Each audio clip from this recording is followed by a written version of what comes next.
record.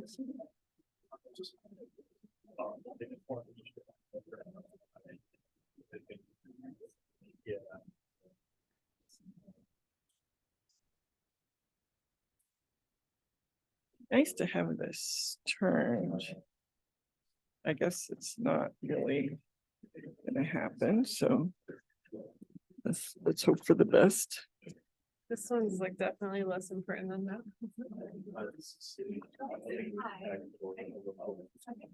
This one, but it's more extra screen.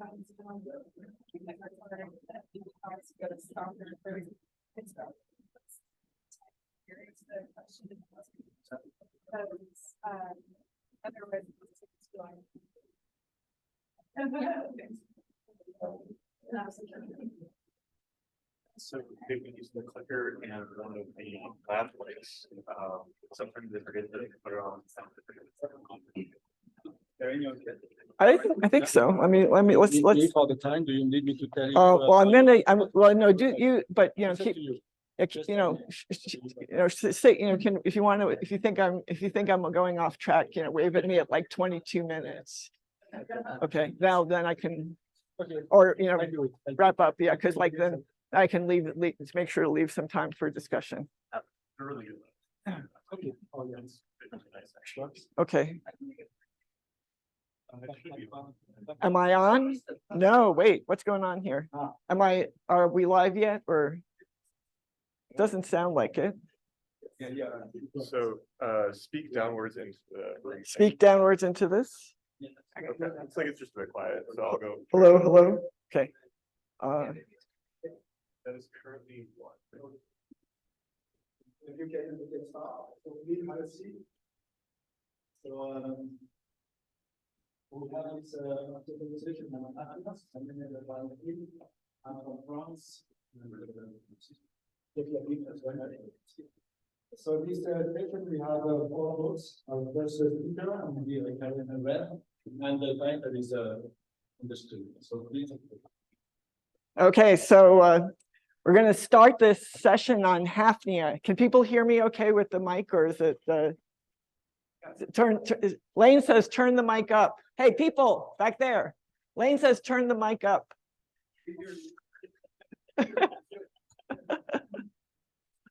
Okay, so I've changed my title a little bit because I'm kicking off the session on hafnia. So I want to focus on hafnia as an example of a class of complex structured ferroelectrics. And I think it's fair to say that the discovery of ferroelectricity and thin film hafnia in 2012 upended or helped to upend some entrenched beliefs about ferroelectrics that I'll refer to as myths. So we're going to do some myth busting here. Myth 1. Binary compounds don't have enough structural or chemical complexity to be ferroelectric. I firmly believed this myth. Myth 2, in order to compute the switching polarization, you need to find an insulating path from a high symmetry reference phase. Not true. This I've known for a long time. And myth 3, which maybe I will bust or not, depending on how the discussion goes. In order to have a large switching polarization, that is 10 to 100 microcoulombs per centimeter squared, you must have a high symmetry reference structure with a dominant polar instability. So let's go to, I think I'm going to have the same problem as everybody else with this machine. So we all agree, there are a few things that aren't myths that I think are really true that we all agree on. One of them is that the defining property of a ferroelectric is switchability by an applied field between 2 symmetry equivalent states with a change in electric polarization delta P, which is measured in experiments as an integrated current. And so the hysteresis loop, which you can get from almost any review or textbook, is what defines a ferroelectric material. And this delta P is, if I divide it by 2, is what I'll call the switching polarization. Another thing I hope we agree on is that first principles calculations are, do provide useful information about systems with complex energy landscapes. So if you have multiple minima, many metastable phases, a lot of times the information you're going to get is about the ground state bulk phase, and you're not experimentally going to easily get information about other local minima, other features in the complex energy landscape. And first principles calculations are really, really good at this. We can do hypothetical structures as easily as we do real structures.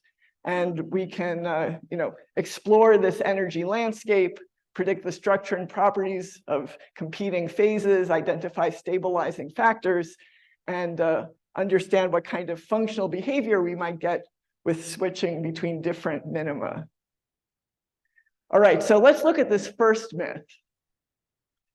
This is a slide I made in 2003 for a colloquium, where I was trying to explain how structural and chemical complexity give rise to ferroelectricity in the perovskites. And so I would start out with a simple textbook insulator that everybody knows, just squishy billiard balls, and I have only 2 of them, so I can make all my ionic radii happy. And this very stable structure is going to show only very modest responses to applied fields and stresses, and nothing interesting. Of course, already if you start looking at some other binaries like zirconia and hafnia, you see that it's not quite as simple as binaries and making all the ionic radii happy. Here I have the fluorite structure, which is the high temperature structure of zirconia and hafnia. It's cubic and a face-centered cubic, and I have then a simple cubic structure of oxygens. So each oxygen sees a tetrahedron of surrounding zirconia or hafnia. And this cubic structure, even if you kind of imagine that you've satisfied all these ionic radii, isn't stable. It has a structural transition to a tetragonal structure. Oh, wait, I think I switched these to temperature, sorry. At 2690, it goes to a tetragonal structure. At 1173, it goes to a monoclinic structure. You can stabilize the cubic structure by doping with yttrium and other things. And these materials, you can also make them amorphous. And in fact, the amorphous thin films are used in chips as high K dielectric gates. In 2012, though, the really exciting thing was this paper showing that thin film hafnia zirconia is ferroelectric, anti-ferroelectric. And in our group at Rutgers, we studied this by identifying that you do have this energy lowering distortion of the fluorite structure to get the well-known tetragonal structure. And this had been studied for a long time. But then there's a competing low symmetry phase, which is polar and orthorhombic, which much interest and much study by many different groups established as, indeed this is the structure of this polar phase that we're seeing in thin film ferroelectric hafnia. You could say, what happened to the monoclinic ground state? It's way down in energy here. But as we heard a little bit this morning, the film conditions and growth and these surface energies somehow magically, eliminate the monoclinic ground state, and you're left with a complex energy landscape of competing phases. And I remember Beatrice Nojita giving a fantastic talk at the Gordon Conference in 2018, where she presented a vision of maybe this is true for many other binaries, where if you X out the ground state phase, you can open up a complex energy landscape of competing phases with interesting functional properties. Okay, I've just got to stand over here. So again, how does this? What's the relationship of the ferroelectric structure to the fluorite structure? Well, it's not very clear. So if I do the phonon dispersion of the cubic hafnia and the fluorite structure, it hasn't got any polar instabilities anywhere in sight.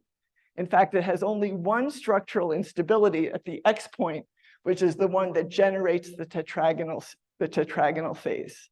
And once I freeze that in, then the structure is stable. There's no hint anywhere of this orthorhombic polar structure. What we did in that paper in 2014 was we actually constrained the structure to have a polar distortion and then relaxed all the other degrees of freedom.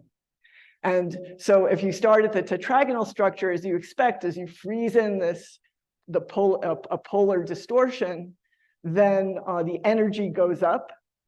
It looks like a normal type of dielectric. But as you increase the amplitude of the polar distortion, there's a cusp, and you start to go down into a new phase, a new minimum.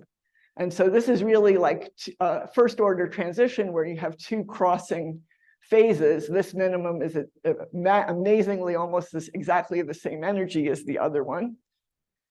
And you could ask what's going on, like what makes this orthorhombic structure different? Well, once I cross this cusp, I see that if I'm using the fluorite structure as a reference, a whole bunch of other modes are freezing in.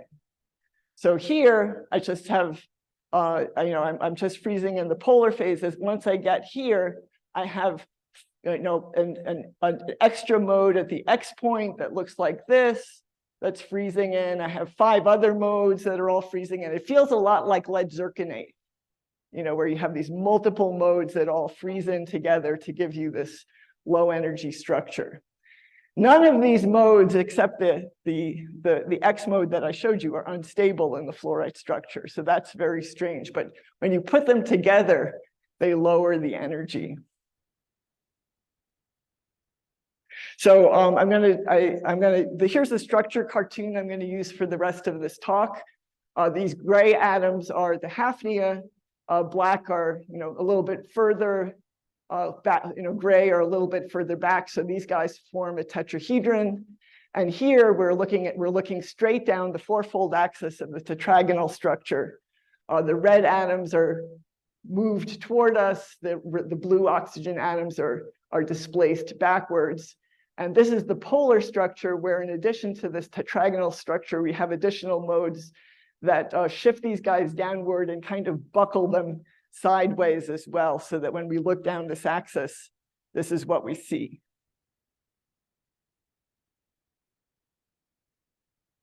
Okay, so multi-mode ferroelectrics are not new. For example, hybrid improper ferroelectrics also involve freezing in more than one mode to get that low energy polar structure. And this is an example from Benedict and Feeney in 2011. This is where we have an in-plane polarization of about 10. And so these are some features that you would expect from a multi-mode structure. So you have non-polar modes generating a polar structure if you break all the necessary symmetries through the appropriate combination. When you have many different distortions in play, you can combine them in different ways to get complex energy landscape with many competing non-polar and polar states. If you have big non-polar distortions in addition to your polar distortions, then that raises questions